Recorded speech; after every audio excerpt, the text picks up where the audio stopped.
Amerika Serikat mengakui kecanggihan drone kelompok Houthi Yaman. Pengakuan ini menyusul serangan besar Houthi terhadap kapal-kapal Amerika Serikat di Laut Merah. Demikian disampaikan Menteri Luar Negeri Amerika Serikat Antony Blinken pada Rabu 10 Januari 2024. Ia menyebut Amerika Serikat telah menghadapi serangan besar di Laut Merah yang dilakukan oleh drone-drone berteknologi tinggi.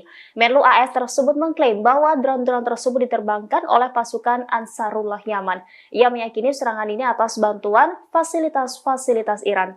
Sebelumnya, juru bicara Angkatan Bersenjata Yaman, Brigadir Yahya Sare, mengumumkan Angkatan Laut dan Angkatan Udara Yaman dalam operasi bersama menyerang sebuah kapal Amerika Serikat di Laut Merah. Brigjen Yahya Sare menegaskan bahwa kapal tersebut mendukung kejahatan rezim Zionis. Ia mengatakan bahwa serangan ini adalah balasan pertama atas serangan Amerika Serikat ke pasukan Angkatan Laut Yaman sebelumnya. Ia menegaskan bahwa selama blokade Gaza tidak dihentikan, kami akan terus mencegah pergerakan kapal-kapal Israel atau kapal-kapal berlayar menuju pelabuhan Israel. Download Tribun X sekarang, menghadirkan lokal menjadi Indonesia.